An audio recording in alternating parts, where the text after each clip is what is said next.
Up a little bit. I appreciate your flexibility today so that the pool has enough time to cover the Vice President and Secretary Shulkin as they welcome honor flight veterans to Washington on the anniversary of VE Day. The Vice President is hosting more than 120 veterans of World War II, the Korean War, and the Vietnam War as part of National Military Appreciation Month and Public Service Recognition Week, highlighting the Trump administration's commitment to our military and public service. Also today, the Vice President, Secretary Price, Secretary Shulkin all attended an event on the scientific opportunities of biomedicine. Key leaders from government, the private sector, and academia discussed the United States' comprehensive biomedical landscape and further educated White House staff, including assistants to the President Ivanka Trump and Reed Cordish, on this important topic. The meeting was organized by the National Institutes of Health and was led by its director, Dr. Francis Collins. Leaders in the medical education and research joined executives from companies who invest in biotech to provide analysis and real-life examples of how America's sustained leadership in the biomedical industry has resulted in immeasurable benefits to both our country's economic and physical well-being. Among the participants were Bill Ford, the CEO of General Atlantic, Dr. Craig Thompson, the president of Memorial Sloan Kettering Cancer Center, Dr. Cornelia Bargmann, the president of science at the Chan Zuckerberg Initiative, Dr. Mark Tessier Levine, president of Stanford University, and Dr. Rick Lifton, the president of Rockefeller University. The United States currently sits atop the list of global investors in innovation in the life sciences, responsible for 44% of global research and development. This investment is dependent on the NIH and the important research it funds. In order to maintain our international leadership in biomedicine, we must strengthen the partnerships between government agencies, investors, academics, the biopharma industry, and research foundations. This meeting was an important step in reinforcing that essential cooperation. Moving on, I'm pleased to announce that today, shortly after this briefing, we will release a list of the President's third wave of federal court nominees. These 10 individuals that the President has chosen were chosen for their deep knowledge of the law and their commitment to upholding constitutional principles. 2 of the nominees today came from the list of potential Supreme Court nominees that the President released during the campaign. If confirmed, Justice Joan Larson will be a Circuit Court judge on the U.S. Court of Appeals for the Sixth Circuit. Justice Larson is currently serving on the Michigan Supreme Court. And Justice David Straz will be a Circuit Court judge on the U.S. Court of Appeals for the Eighth Circuit. He currently serves as a justice of the Minnesota Supreme Court. The campaign list was put together from input from the Heritage Foundation as well as the Federalist Society. And as the President said last September when it was released, these, quote, highly respected people are the kind of scholars that we need to preserve the very core of our country and make it greater than ever before, end quote. The President followed the principles that were used to guide that list to select the additional 8 individuals. And as I mentioned, the full list should be out very shortly. In terms of the President's schedule for today, this morning he met with his National Security Advisor, General McMaster. He also spoke with the French President-elect to congratulate him on his victory. A readout of that call should be out very shortly. The Prime Minister of Georgia was also at the White House meeting with the Vice President. The Prime Minister then dropped by with the Vice President into the Oval Office to greet the President. And earlier this afternoon, the President had lunch with the Vice President. In about an hour, he'll meet with Secretary of State Tillerson. Secretary Tillerson has also been meeting with several foreign leaders today at the State Department, including the Prime Minister of Montenegro, the Foreign Minister of Slovakia, and the Foreign Minister of Qatar. Secretary Mattis is also meeting with many foreign leaders during his European trip this week to reaffirm key United States military alliances.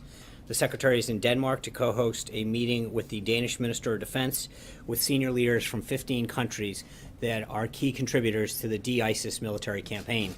While in Copenhagen, Secretary Mattis will also meet separately with the Minister of Defense to discuss European security and the importance of the NATO alliance, and with the Danish Prime Minister to reaffirm the close ties between Denmark and the United States.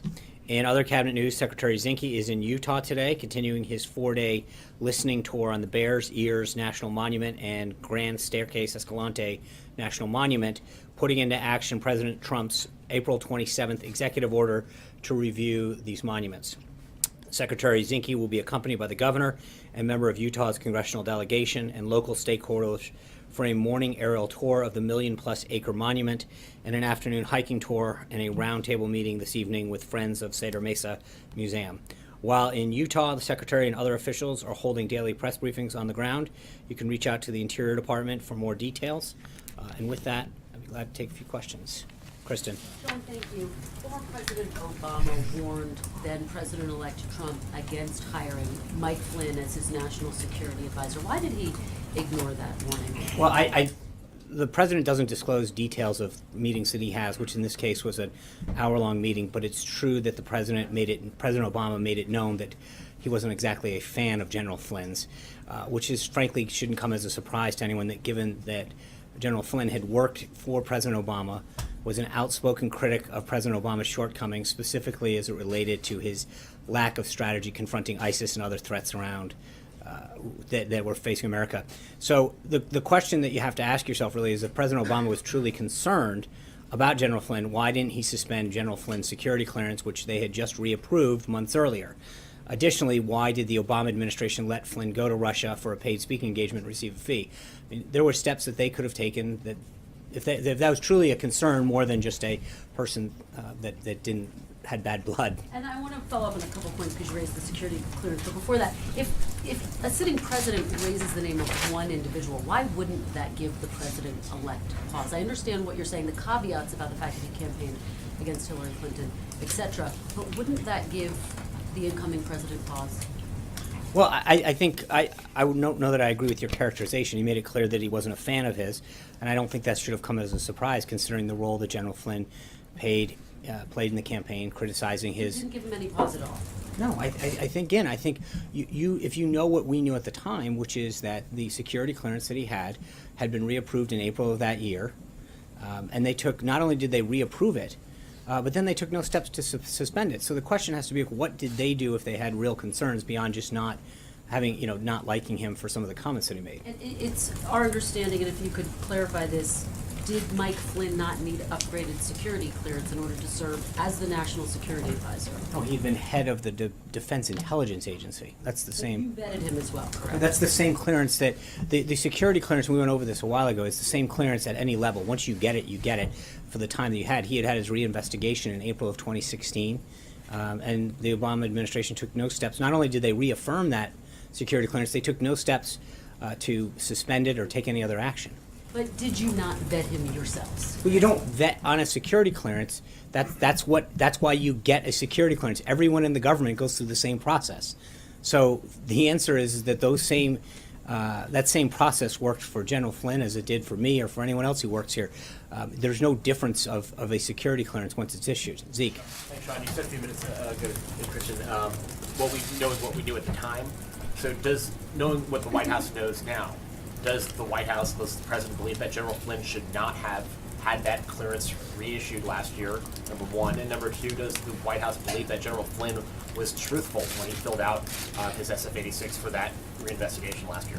Well, I'm not going to get into those details. It was obviously that was something that was adjudicated by the Obama administration in April of 2016. They took no steps to suspend that. So that's not really a question for us. It's a question for them at that time.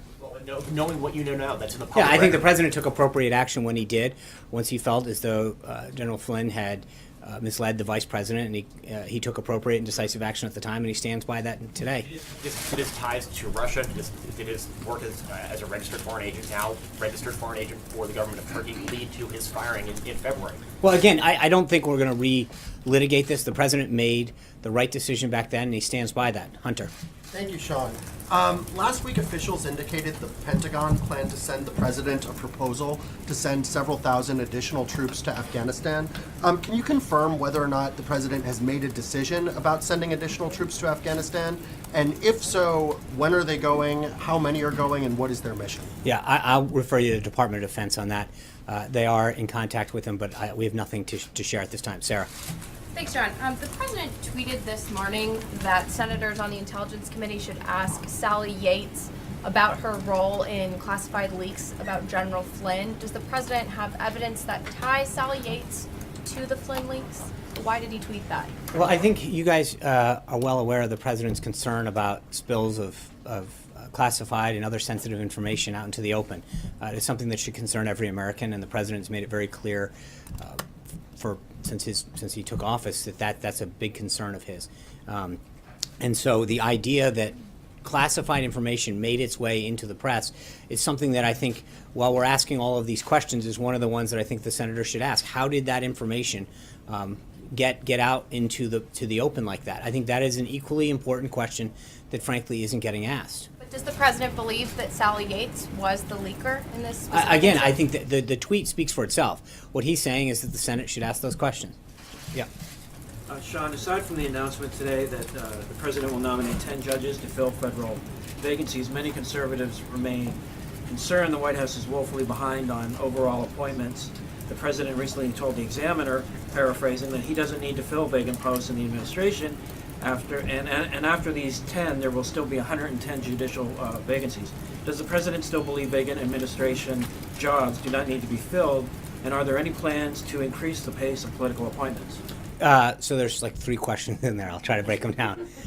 Number one, we have a very robust schedule of releasing names. There is a method to this in terms of the nominees that are getting put out now, and I think you should expect to see more and more go through. The process this time around is a little bit different. We're actually going through the Office of Government Ethics and FBI clearances before announcing most of these individuals. And so there's a little bit of a difference in how we're doing this, but we are well on pace with respect to many of these to get the government up and running. But the president's point that he was making in that interview was that part of the review of government is to make sure that we're looking at these positions and figuring out whether or not we have the taxpayers getting the best bang for their buck, both in terms of productivity and cost. And so we're looking through the entire government. Director Mulvaney, I think, briefed you all a while ago about how we look at government and figure out whether or not we can do a better job of filling positions, of staffing the government.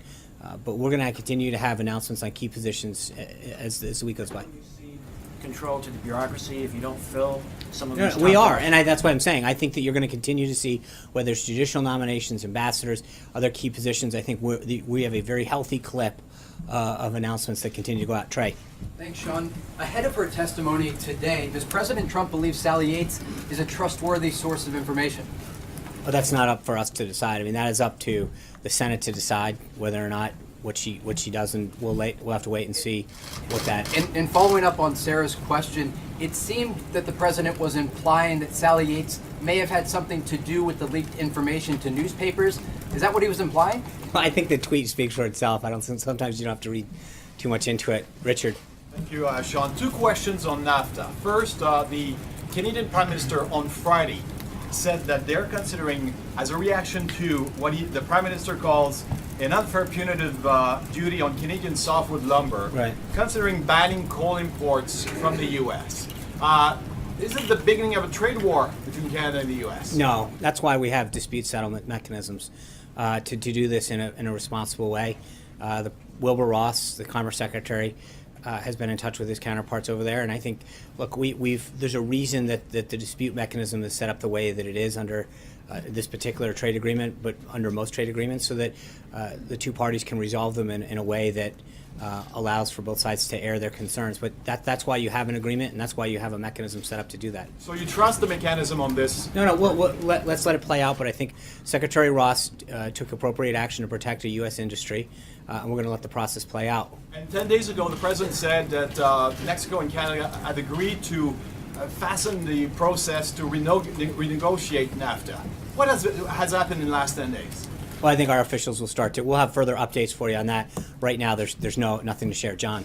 Thanks a lot, Sean. Did Sally Yates have to run any of her planned testimony by the General Counsel's office that she'll deliver later this afternoon? I'm not aware of it, no. And also, do you have any reason to doubt that her testimony, which will be under oath, will be truthful before the Senate subcommittee? I have no, I mean, no, I would assume that when you raise your right hand and agree to tell the truth and nothing but the truth, that you'll do that. That's the whole reason that you pledge. Francesca.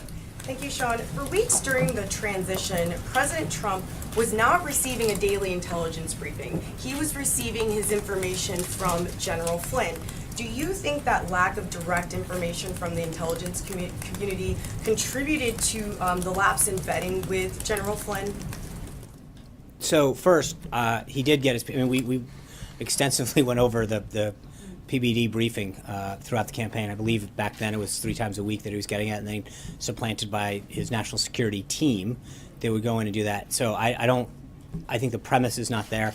Secondly, as I mentioned to Kristen, the processes that were followed by General Flynn are followed by every government employee who receives a clearance at that particular level. And sorry, on another thing, I wanted to talk about the signing statement that came out on Friday with the spending bill. Senior administration officials, including Education Secretary Betsy DeVos, didn't seem to know about that. Why didn't she or people working on that issue know about that, know it was coming? Whose idea was that? And what happened between when Sarah was out here on Friday saying that she didn't think there was going to be something like that, and then close of business when there was a signing statement? And did you know it was coming? So signing statements are a pro forma activity that occurs during a bill signing that's performed by the Department of Justice, Office of the Legislative Counsel. It's been used by every president. So I'm not really sure what everyone knew, but that is something that goes along going back multiple administrations. Can I follow with that on HBCUs from that signing statement, please? Cecilia. Thanks, Sean. On the travel ban, a couple questions if I may. Back in February, the president said that lifting the travel ban would mean that many bad and dangerous people would be pouring in. Have you seen any evidence that that's been the case in the 3 months since this ban was lifted? I think that's a question for the Department of Homeland Security. Well, that's something you've been tracking. No, I personally know, but I'd be glad to follow up with the Department of Homeland Security. I don't have anything at this time on that. Okay, in the same vein, if this White House is no longer calling this a Muslim ban, as the president did initially, why does the president's website still explicitly call for, quote, preventing Muslim immigration, and it says Donald J. Trump is calling for a total and complete shutdown of Muslims entering the United States? I'm not aware of what's on the campaign website. You'd have to ask them. I know how we've talked about this from the first day of this administration as a travel ban that's in this country's national security interest, to make sure that people who are coming in here with the right motives and reasons, that we're having a public safety aspect to making sure that we're protecting our people. I think we've been very consistent since the first day of this administration on this. Is it worth getting here, though, and completely disavowing the use of that phrase Muslim ban? I mean, if it's still on the website, if the president's words are being used against him in court today, is it worth you clarifying that once and for all? Yeah, I'm trying to figure out why I've been very clear. I don't think I need to clarify what we have said or what the president said. Since it's coming up in court, and that's I understand that, and that's frankly one of the reasons that we have concerns about how that's being interpreted, because I think the intent of the travel ban was very clear. I think it was something that the president made very clear in the filings that we have filed, why he did it, the motives for doing it, and he was very clear when he spoke about it from the beginning. So there really shouldn't be any question as to why the president's doing this, and the idea of making sure that we're putting the safety of our country and our people first and foremost. So, Tamara. Thank you. I've got 2 topics, hopefully fast. Okay. So the Kushner family was in China making a pitch for the EB-5 visa program. This came a day after the president signed the omnibus, which of course extended that program without any changes. So 2 questions on that. One, is it a violation of the conflict of interest agreement that Jared Kushner came to? And also, does the president believe that that investor visa program needs to be modified in any way? So I think I would refer you to the company on that. Jared has done everything to comply with the ethics rules to make sure, and that had nothing to do with him per se. He wasn't involved. And secondly, I think we've talked about this before, that the president and Congress are looking at how to look over the entire visa program, all the various visa programs, and whether or not they are serving the purpose that they were intended to, whether or not we're making sure that we do what's in the best interest of the American worker. And so we're going to continue to work with Congress on that. Okay, and regarding the opioid commission, it's my understanding that no members of that commission have been named yet. We're more than 30 days into what was supposed to be a 90-day period for that commission to come back with a report to the president. What's up with that, and does that send the wrong signal to people who believe that this is a very urgent crisis where like more than 100 people are dying every day? Right. Well, let me get back to you on the exact names and the announcement on that. I'll follow up with that. I think when it comes to the opioid crisis, the president both during the campaign, the transition, and now as president, has made it very clear of his commitment to figuring out how we can address this crisis that plagues so many neighborhoods and communities, and he'll continue to work with, you pointed Governor Christie in a bipartisan commission. So as soon as we have additional information on that, we will do that. Kevin. Yeah. Why is it important for the president to get these 10 individuals out there to serve the country? And on a more broader perspective of this question, there are a number of vacancies, 129 going into the day, to say nothing of some of the openings over there in EOB that I'm sure could still be filled. The pace seems slow.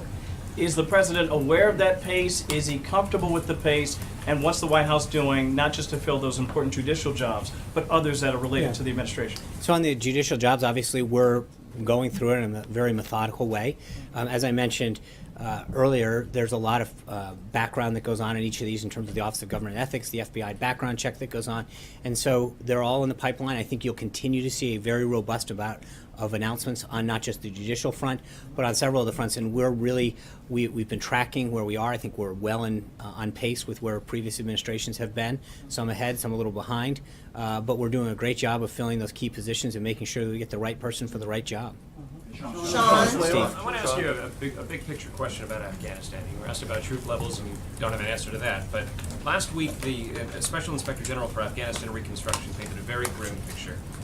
Security incidents through March reached the highest level in a decade. Civilian casualties were the highest on record. There's rampant drug use in Afghanistan. So as the president weighs this request for more troops, what's going to be his ultimate goal? Is it going to be stability? Is it outright victory in the 16th, 17th year of this war? Well, I think number one, he wants to make sure that we defeat ISIS. That is something that is in our national security interest. Make sure that we protect our people, but does so in a very responsible, smart way. I mean, he's talked about not projecting, where he's going and what he's going to do to let the enemy know ahead of time. And part of that guidance and that his national security team is giving him are different pieces that you're talking about. How do we achieve those key outcomes? How do we do what's in the country's best interest and utilize our military and our treasure to the best of our ability? That is something that we're continuing to work on and do, and that's part of what he is getting briefed on and is implementing. It's so I'm not entirely sure if that answers what you're going, but that is what he has been getting briefed on, and that is the kind of decision-making process that is currently underway. Is the president displeased with the current state of affairs in Afghanistan? Well, I think he wants to make sure that we do what we can to win, and that's why he charged the generals and other military advisors and national security team to come up with a plan that can get us there. So, Ronica? Sean, thank you. Does the president believe that healthcare is a right or a product? Well, I think the president's been very clear in his statements that whether or not you call it a right or not, he wants every person to have access to health care that covers pre-existing conditions, that is affordable. And I think the steps that he's taken over the last week in the bill that he's implemented, that he worked to pass through the House, clearly highlight those priorities. He wants to make sure that people have access to care. He is concerned when he hears about companies leaving the marketplace and not giving consumers a choice. He is concerned when he hears about deductibles going through the roof, costs going through the roof, and people not having the access that they can to health care. And he is very concerned that we are facing a choice right now where Obamacare is failing and dying, and that if we don't act, that people won't have access to health care and they won't be able to afford it. And so the steps that he is taking are to achieve those principles that he's laid out. Blake. Two questions as it relates to President Trump and former President Obama. Back to that November conversation, were there specific reasons given, and if so, as it relates to Michael Flynn, and if so, was that based on private information? I don't know the answer to that. I know that, like I said, he passed along exactly what I mentioned to Kristen at the outset, and that's all. Sean, secondly. Michael. Two clarifications. On the signing statements broadly, not just the subject of the HBCUs, are you saying that the president was not aware of the details of that very long signing statement? It was just something done at OLC and No, that's not, I'm sorry. Yeah. No, the president's obviously aware of what happened. The question that was asked is, it is a process. It has happened for administrations going back, generations, I'm sure. I don't have this precise nature of when signing statements came into being, but this is a normal pro forma piece that goes along with a bill signing to make sure that the executive branch's intent is as understood. But a lot of the things that were in that signing statement were things that were essentially carryovers from things that Obama had also objected to. And so, but the president and the senior staff here was aware of what those things were and approved those things being in the signing statement. Okay. Second question on the Flynn and the security clearances. You guys have made, both from the podium here and also the president made a big deal of this question of the Obama people gave him the clearance or re-upped the clearance earlier. Are you suggesting now, knowing what you guys know with hindsight and whatever, are you saying that they should have, you believe that the Obama administration should have denied him his clearance back in April based on the information that you're now aware of, connections with Russia, et cetera, et cetera? Are you suggesting that they should have denied it? No, what I'm suggesting is that you can't have it both ways. The folks who are coming out and saying Obama, expressed some concern about Flynn. Well, number one, it was pretty expected. This is a guy who was very outspoken in his criticism of President Obama's policies. So the idea that President Obama, didn't like the guy doesn't seem shocking.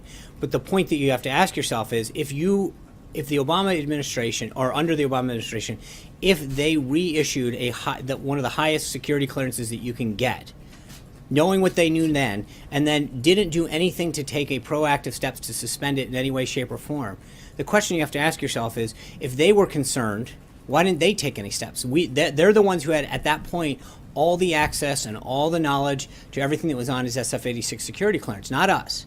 So if President Obama or anyone else, frankly, in the government was concerned, the question should be asked, what did they do? And if nothing, then why not, if they really truly were concerned?